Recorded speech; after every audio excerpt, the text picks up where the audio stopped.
Hello students, आज हम बात करेंगे सेल कोशिका के बारे में। तो जैसा कि आप सभी लोग जानते हैं कि कोशिका मानव शरीर की संरचनात्मक तथा क्रियात्मक इकाई है ना। तो cell is the structural and functional unit of life. और ये कोशिकाएं क्या हैं, अपने आप ये क्या होती हैं, डिवाइड होने की क्षमता रखती हैं। मतलब 1 से 2 सेल, 2 से 4 सेल, बहुत सारी सेल्स मिलकर हमारा पूरे शरीर का निर्माण होता है ना।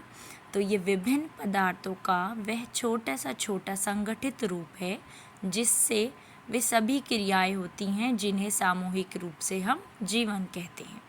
तो कुछ सजीव जैसे जीवाणुओं में शरीर एक ही कोशिका से बना होता है, तो उन्हें क्या कहते हैं, एक कोशिकीय जीव।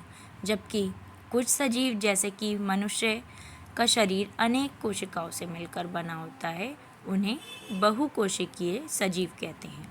तो अब आप लोग ये सोच रहे होंगे कि कोशिका की आखिर खोज किसने की थी। तो मैं आपको बता दूं, कोशिका की खोज की थी रॉबर्ट हुक ने सन 1665 में।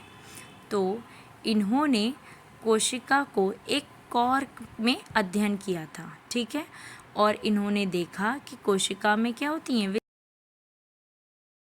ठीक है। लेकिन इन्होंने जो अध्ययन किया था वो कौन सी सेल थी, एक मृत कोशिका को देखा था। लेकिन बाद में जीवित कोशिका की भी खोज की। और एक स्लाइडेन तथा श्वान साइंटिस्ट थे जिन्होंने 1631 में कोशिका सिद्धांत को प्रस्तुत किया। इनके अनुसार क्या था, स्लाइडेन के अनुसार, कि सभी सजीवों का शरीर एक या एक से अधिक कोशिकाओं से मिलकर बना होता है तथा सभी कोशिकाओं की उत्पत्ति पहले से उपस्थित किसी कोशिका से होती है ना। मतलब कोई सेल है वो पहले से ही उपस्थित पुरानी कोशिका विभाजित होकर नई कोशिका का निर्माण करती है। इसी प्रकार अन्य वैज्ञानिकों ने भी अपने अपने मत दिए। जैसे कि हमारे रॉबर्ट ब्राउन ने जो है 1831 में पादप कोशिका में केंद्रक की खोज की। और हाँ, एक बहुत ही इम्पोर्टेंट बात कि ये जो जीवित कोशिका की खोज की गई थी वो कब की गई थी, 1674 में। किसने की थी, ये ल्यूवेन हॉक ने की थी, जो कि एक डच वैज्ञानिक थे।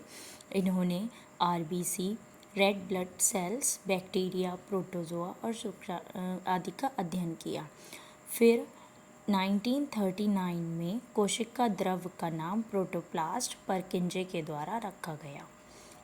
बाद में 1866 में हैकेल ने यह सिद्ध किया कि केंद्रक के भीतर हेरिडिटी ट्रेट्स का कलेक्शन होता है। मतलब ये गुण आगे चलकर अपने माता पिता से उनकी संतानों में ट्रांसमिट होते हैं।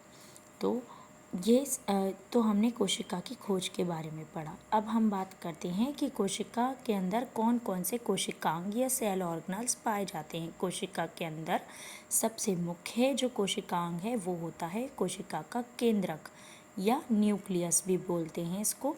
केंद्रक जो है ये कोशिका का एक ब्रेन है। सेल का क्या है, एक ब्रेन है जो क्या करता है, इसी में ही हेरिडिटी मटेरियल या जेनेटिक मटेरियल डीएनए पाया जाता है।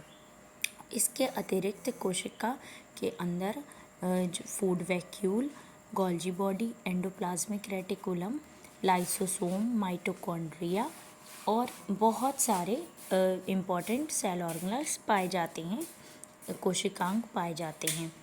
पादप कोशिका और जंतु कोशिका, ये कोशिकाएं जो हैं दो प्रकार की होती हैं। पहली पादप कोशिका, दूसरी जंतु कोशिका। पादप कोशिका में जो है वो एक प्लाज्मा मेम्ब्रेन और उसके अतिरिक्त एक एक्स्ट्रा मेम्ब्रेन सेल वॉल भी पाई जाती है। जबकि जंतु कोशिका में ये सेल वॉल या कोशिका भित्ति नहीं पाई जाती है। अब हम बात करते हैं जंतु कोशिका में और क्या क्या चीज़ें नहीं पाई जाती। जंतु कोशिका में लवक या क्लोरोप्लास्ट नहीं पाया जाता, जबकि पादप कोशिका में हरित लवक पाया जाता है। ये एक हरे रंग का पिगमेंट होता है जिसे हरित लवक कहते हैं। इसके कारण ही पौधों में प्रकाश संश्लेषण की क्रिया होती है जिससे वे अपना भोजन बना पाते हैं। जबकि जंतु की जंतु कोशिका में ये हरित लवक नहीं पाए जाते। इसके अतिरिक्त रिक्तिकाएं या फूड वैक्यूल जंतु कोशिका में नहीं होती, या अगर होती भी है तो वो बहुत ही छोटे साइज़ की होती है, जबकि पादप कोशिका में एक बड़े आकार की फूड वैक्यूल या रिक्तिका पाई जाती है, जिसमें पादप अपना भोजन संचित करते हैं। अगला, जंतु कोशिका में तारकाई या सेंट्रोसोम बहुत ही क्लियर होता है, बहुत ही स्पष्ट दिखाई देता है, जबकि पादप कोशिकाओं में तारकाई या सेंट्रोमियर सिर्फ शैवाल में पाया जाता है, जबकि बाकी की किसी कोशिका में तारकाई देखने को नहीं मिलता। और जंतु कोशिका में जो कोशिका विभाजन का समय होता है, वह कोशिका एक खाँचे द्वारा दो भागों में बढ़ जाती है, जो बाहर से अंदर की ओर बढ़ती है, जबकि पादप कोशिका में ये विभाजन के समय मध्य में एक पट्टिका का निर्माण होता है, जो अंदर तथा बाहर की ओर बढ़ती है। पट्टिका मीन्स सेल प्लेट का फॉर्मेशन होता है। तो इस तरीके से पादप और जंतु कोशिका में विभाजन देखने को मिलता है।